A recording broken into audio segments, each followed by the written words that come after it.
नमस्कार। मैं वीके शास्त्री अपने चैनल के माध्यम से आप सभी दर्शकों का बहुत बहुत स्वागत करता हूं। आज का ये वीडियो मिथुन राशि के जातकों के लिए विशेष महत्व का है, क्योंकि इस वीडियो में आपको मैं कुछ ऐसी बातें बताऊंगा जिसको समझकर आपके मन में चल रहे सैकड़ों प्रश्नों का समाधान आपको मिल जाएगा।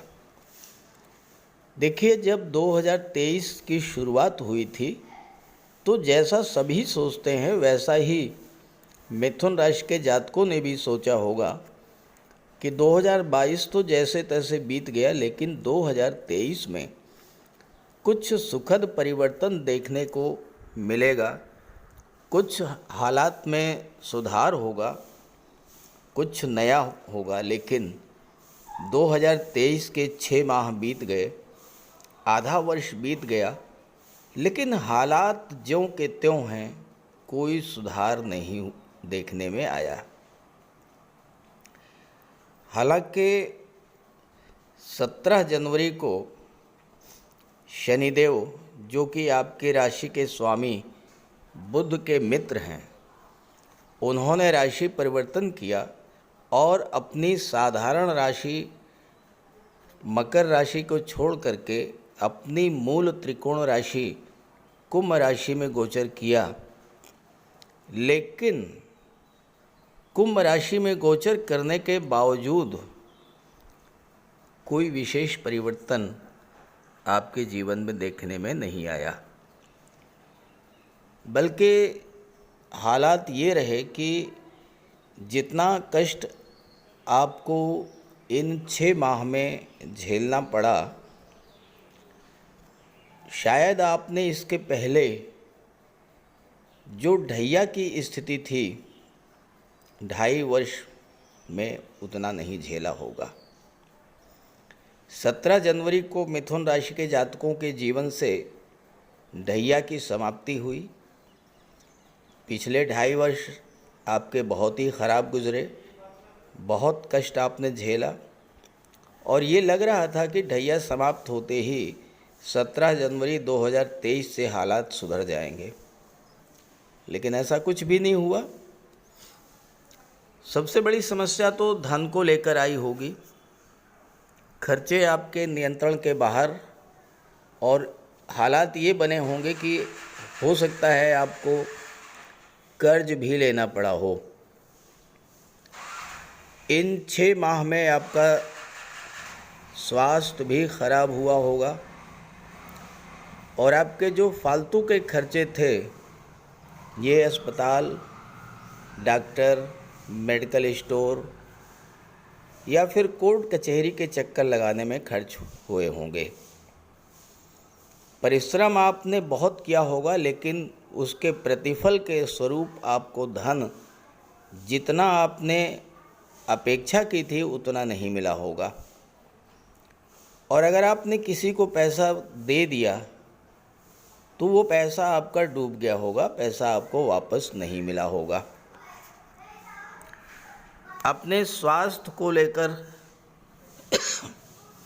धन की समस्या को लेकर, पारिवारिक कलह को लेकर, दाम्पत्य जीवन में तनाव को लेकर आपने बहुत अधिक मानसिक तनाव झेला होगा और हो सकता है कि डिप्रेशन की स्थिति भी बनी हो। और ये भी हो सकता है कि परिवार में पैतृक संपत्ति संबंधी कोई विवाद भी उठ खड़ा हुआ हो, शत्रुता बढ़ गई हो। सबसे बड़ी जो समस्या आई वो आपके कारोबार को लेकर आई। काम या तो आपने कोई शुरू ही नहीं किया होगा, और अगर आपने आधे अधूरे मन से कोई काम शुरू भी किया होगा तो वो बीच में ही कार्य आपका बाधित हो गया होगा। बनते बनते काम आपके बिगड़ गए होंगे, कार्यों में बाधाएं आई होंगी, व्यापार में घाटा हुआ होगा, बिजनेस पार्टनर के द्वारा आपके साथ धोखाधड़ी की गई होगी, चीटिंग की गई होगी। कैरियर और नौकरी को लेकर आप निरंतर संघर्ष करते रहे होंगे, लेकिन कोई राहत नहीं मिली होगी। और हो सकता है अगर आप नौकरी में हैं तो अपने बॉस, अपने सीनियर्स से आपके संबंध भी खराब हुए होंगे। और इसके अलावा अगर आप विवाह के इच्छुक थे तो आपके विवाह में भी देरी हुई होगी। अब अगर आप मिथुन राशि के जातक हैं और आपके साथ जनवरी से जून 2023 के बीच में इस तरह की घटनाएं घटित हुई हों या इससे हट कर के भी कुछ हुआ हो तो ज़रूर कमेंट कीजिएगा, ताकि आपके साथियों को भी, आपके मित्रों को भी इस बात की जानकारी हो सके और वो ये समझ सकें कि आखिर ऐसा क्यों हुआ, जिस पर मैं आगे चर्चा करूँगा। तो इस वीडियो में हम इन्हीं सब बातों पर चर्चा करेंगे कि आखिर आपके साथ ऐसा क्यों हुआ, क्या था ग्रहों का गोचर जिसके कारण आपको इतना कष्ट झेलना पड़ा। फिर बात करेंगे कि क्या इन हालातों में कोई सुधार देखने को मिलेगा और अगर हाँ तो कब से। ये विश्लेषण आपकी चंद्र राशि के आधार पर किया जा रहा है और वीडियो के अंत में मैं आपको आपके राशि के स्वामी बुध के उपाय भी बताऊंगा। तो ये है मिथुन राशि के जातकों की कुंडली। इस कुंडली में मैंने उन्हीं ग्रहों को दर्शाया है जो लंबे समय तक एक ही राशि में गोचर करते हैं। शनिदेव जो कि 2.5 वर्ष तक एक राशि में गोचर करते हैं, गुरु जो कि 1 वर्ष तक एक राशि में गोचर करते हैं, राहु केतु जो कि 18 महीने तक एक राशि में गोचर करते हैं। और लंबे समय तक एक ही राशि में गोचर करने के कारण ये जो ग्रह हैं, ये चारों ही ग्रह हमारे जीवन को सबसे ज़्यादा प्रभावित करते हैं। अब मिथुन राशि के जातकों के राशि के स्वामी, लग्न के स्वामी हैं युवराज बुध। और बुध जो हैं वो शनि के भी मित्र हैं, गुरु के भी मित्र हैं, राहु के और केतु के भी मित्र हैं। तो मिथुन राशि के जातकों के लिए इन चारों ही ग्रहों का गोचर बहुत ही शुभ फल देने वाला होना चाहिए था, लेकिन ऐसा नहीं हुआ। क्यों नहीं हुआ ये समझते हैं। देखिए, मिथुन राशि के जातकों के जीवन में पिछले 2.5 वर्ष से शनि की ढैया प्रभावी थी। शनि का गोचर मकर राशि में था। 17 जनवरी को शनि ने राशि परिवर्तन किया और राशि परिवर्तन करके कुंभ राशि में आ गए, भाग्य भाव में, नवम भाव में। अब यहाँ पर आने पर शनिदेव को बहुत अच्छा रिजल्ट देना चाहिए था, क्योंकि एक तो आपने 2.5 वर्ष तक ढैया का कष्ट झेला, तो आपको उससे मुक्ति मिलनी चाहिए थी। लेकिन हुआ क्या, शनिदेव जैसे ही राशि परिवर्तन करके नवम भाव में आए, थोड़े ही दिन बाद 3 फरवरी को शनि अस्त हो गए। अब देखिए, आप अगर अपना मकान बदलते हैं, नए घर में प्रवेश करते हैं, तो नए माहौल में एडजस्ट होने में आपको थोड़ा समय तो लगता है। तो ऐसा ही शनिदेव के साथ हुआ। जब कुंभ राशि में आए तो कुंभ राशि में एडजस्ट होने में शनि ने घर परिवर्तन किया। अष्टम भाव से नवम भाव में आए तो समय तो लगेगा, लेकिन कुछ फल दे पाते इसके पहले ही अस्त हो गए और पूरे 36 दिन तक शनिदेव अस्त रहे। जब शनि अस्त हो गए तो फिर आपको शनिदेव से संबंधित लाभ तो मिलने से रहा। कालपुरुष कुंडली में शनि दशम भाव और एकादश भाव के कारक माने गए हैं, यानी कि कर्म के भाव और लाभ के भाव के कारक माने गए हैं। तो लाभ तो मिलने से रहा, कार्य क्षेत्र में प्रगति तो हुई नहीं, इसके विपरीत हुआ क्या कि आपके कष्टों में और अधिक बढ़ोतरी हो गई, क्योंकि शनि जो हैं वो अस्त हो गए। अब ये तो रही बात शनि की। शनि 3 फरवरी को अस्त हुए और 9 मार्च को शनि उदित हो गए।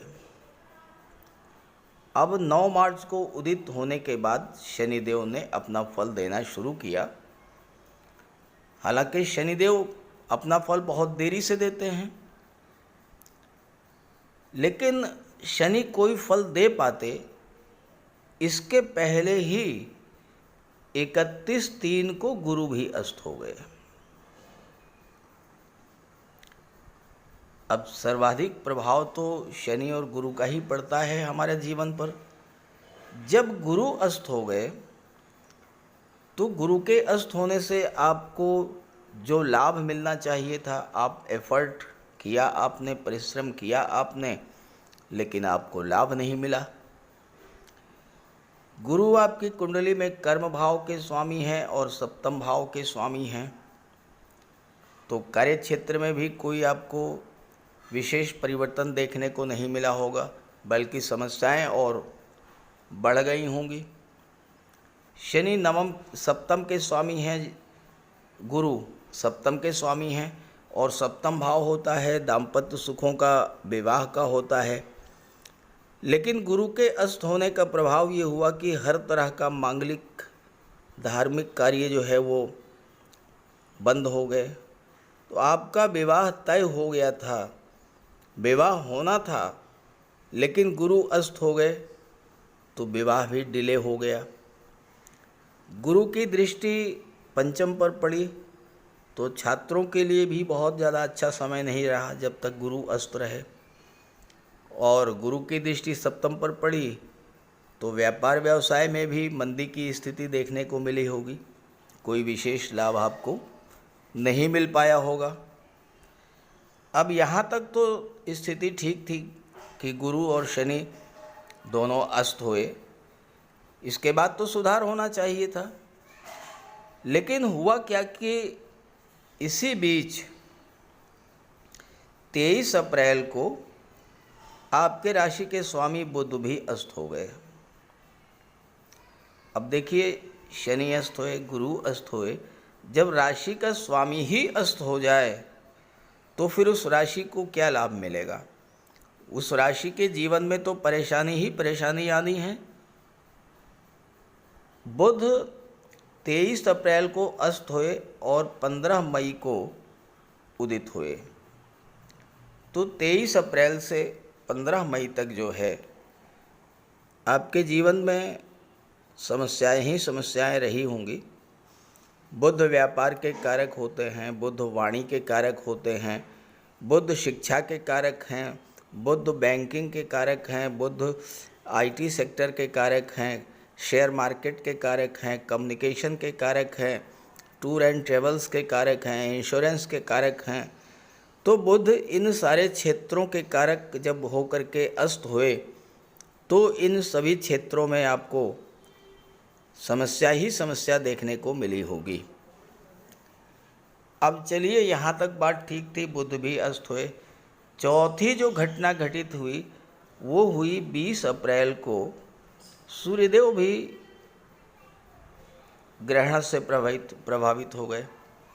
20 अप्रैल को सूर्य ग्रहण लगा।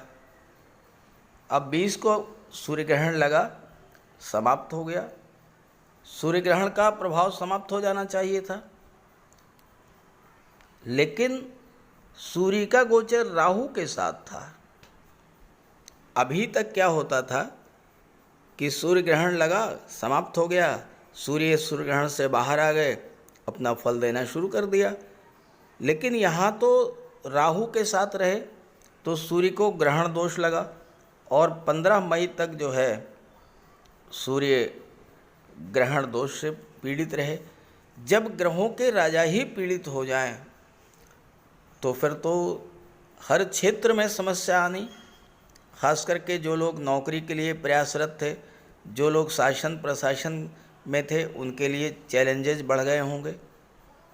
सूर्य के कारण जब सूर्य पीड़ित हुए तो कोई गवर्नमेंट प्रोजेक्ट था, कोई गवर्नमेंट टेंडर था, गवर्नमेंट से आपको कोई लाभ मिलना था, इन सब में कमी आई होगी। और जो पांचवी घटना घटित हुई वो सबसे ज़्यादा कष्टकारी घटना रही, और वो रही 22 अप्रैल को गुरु ने राशि परिवर्तन किया, मेष राशि में गोचर किया, और यहाँ पर गुरु राहु की युति बनी, गुरु चांडाल दोष बन गया।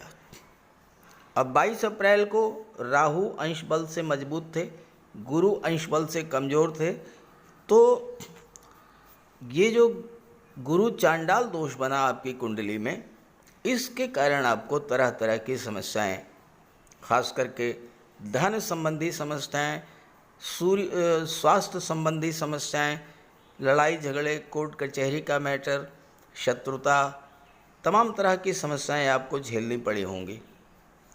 अब 22 अप्रैल से गुरु चांडाल दोष प्रभावी हुआ, लेकिन ये गुरु चांडाल दोष जो है ये 15 जुलाई को समाप्त होने जा रहा है। तो आइए अब बात करते हैं कि कब से आपकी जो वर्तमान हालात हैं इनमें आपको सुधार देखने को मिलेगा। जून के महीने में दो ऐसी बड़ी और महत्वपूर्ण घटनाएं घटित हुईं जिनका बहुत ही व्यापक और दूरगामी प्रभाव पड़ेगा आपके जीवन पर। जो पहली घटना घटित हुई वो घटित हुई 17 जून को। 17 जून को शनिदेव वक्री हो गए। वक्री होने पर क्या होता है कि किसी भी ग्रह की स्पीड स्लो हो जाती है। अब शनिदेव तो वैसे ही बहुत धीमी गति से गतिमान होते हैं, वक्री हुए तो और भी स्लो हो गए। तो शनि के वक्री होने का पहला प्रभाव तो ये पड़ा कि अगर आपको शनि के अशुभ फल मिल रहे थे तो उनमें कमी आई। देखिए, मिथुन राशि के करोड़ों जातक हैं। अब हर व्यक्ति की कुंडली में शनि का गोचर एक जैसा तो नहीं होगा। किसी कुंडली में शनि उच्च के हो सकते हैं, किसी में नीच के हो सकते हैं, किसी में मित्र राशि में, किसी में शत्रु राशि में गोचर कर सकते हैं। साथ ही साथ अलग अलग कुंडली में शनि का अंश बल अलग अलग होगा। तो ऐसे जातक जिनको शनि के पीड़ित होने के कारण कष्ट मिल रहा था, अब उन कष्टों में कमी आनी शुरू हो जाएगी, क्योंकि शनि वक्री होने पर अपना प्रभाव बहुत धीमे गति से और भी धीमी गति से अपना प्रभाव छोड़ते हैं। अब जिन जातकों की कुंडली में शनि अच्छे थे, उच्च के थे या मित्र राशि में थे, तो उनको जो है शनि का प्रभाव, शनि का फल बढ़ करके मिलेगा। भले ही देर से मिले लेकिन बढ़ करके मिलेगा, क्योंकि शनि का चेष्टा बल जो है वो बढ़ जाता है। दूसरी बात, वक्री होने का क्या प्रभाव पड़ा कि वक्री होने पर ग्रह एक भाव पीछे का भी फल देते हैं। तो आपको अष्टम भाव का भी फल मिलेगा। अब अष्टम भाव के स्वामी शनि हैं, शनि आयु के कारक होते हैं। तो शनि के प्रभाव से आपके स्वास्थ्य में सुधार देखने को मिलेगा, आपकी आयु में वृद्धि होगी, और अष्टम भाव जो है ये गुप्त धन का, गुप्त विद्याओं का, गुप्त रहस्यों का होता है। तो आपको इनहेरिटेंस में कोई प्रॉपर्टी भी मिल सकती है, कोई संपत्ति संबंधी विवाद था वो भी सुलझ सकता है। इसके अलावा चूंकि आपके राशि के स्वामी बुध हैं, और अष्टम भाव जो होता है ये ऑडिट का होता है, ये टैक्सेशन का होता है, डाटा एनालिसिस का होता है, डाटा प्रोसेसिंग का होता है, अष्टम भाव इंश्योरेंस का होता है, अष्टम भाव ससुराल पक्ष का होता है। तो इन सभी क्षेत्रों से जो लोग जुड़े हुए हैं उनको विशेष लाभ मिलना शुरू हो जाएगा। ये तो शनि की बात हुई।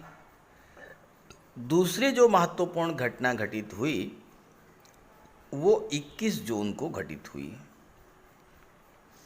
21 जून को देवगुरु ने नक्षत्र परिवर्तन किया। नक्षत्र परिवर्तन करके शुक्र के नक्षत्र भरणी नक्षत्र में आ गए, जो कि धन का नक्षत्र है। अब धन का कारक धन के ही नक्षत्र में जब गोचर करे तो धन संबंधी कोई समस्या रहनी नहीं चाहिए, धन प्राप्त होगा और धन का संचय भी होगा। अब गुरु लाभ के भाव में बैठे हैं, शुक्र के नक्षत्र में गोचर कर रहे हैं, तो आपको हर तरह का लाभ मिलेगा। आपके आय के स्रोत जो बंद हो गए थे वो फिर से चालू हो जाएंगे, नए नए स्रोत बनेंगे आपकी इनकम बढ़ेगी, आय आपकी बढ़ेगी, आपका सोशल सर्किल बढ़ेगा, सोशल नेटवर्क बढ़ेगा। गुरु सप्तम के स्वामी हैं तो व्यापार व्यवसाय में भी आपको वृद्धि देखने को मिलेगी, दाम्पत्य सुखों में भी वृद्धि होगी, संतान भाव पर दृष्टि पड़ने से संतान की प्राप्ति का योग बनेगा। गुरु पंचम पर दृष्टि डाल रहे हैं, पंचम भाव शिक्षा का होता है, तो छात्रों के लिए भी जीवन में आगे बढ़ने का मार्ग खुलेगा।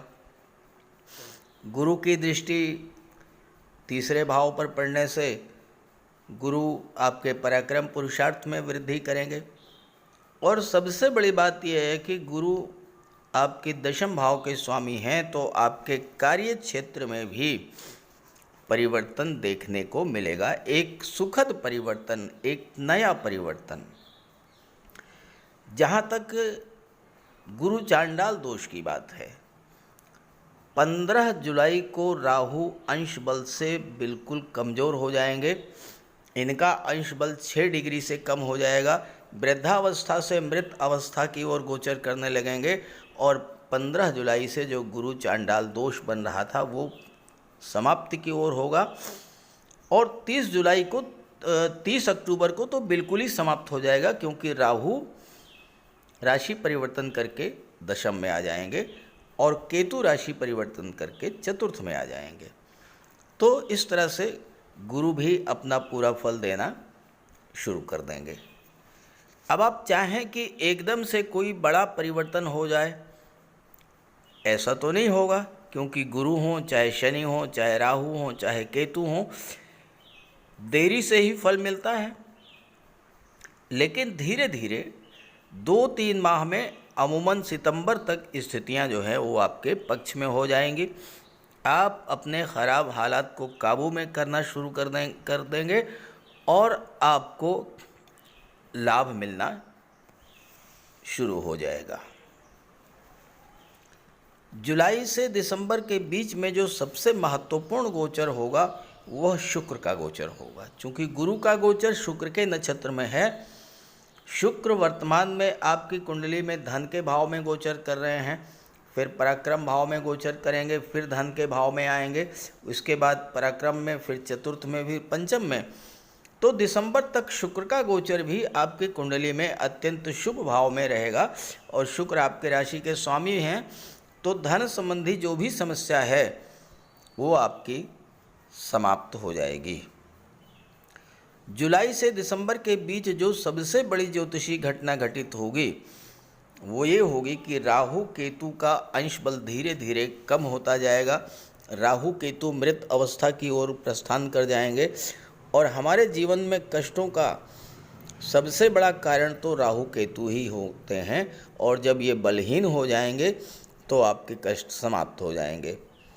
और 30 अक्टूबर को देवगुरु भी पूरी तरह से राहु के प्रभाव से मुक्त हो जाएगा, और इसका प्रभाव ये पड़ेगा कि आप अपनी मानसिक चिंताओं से बाहर आ जाएंगे, धन को लेकर के, कैरियर को लेकर के जो बाधाएं थी वो समाप्त हो जाएंगी।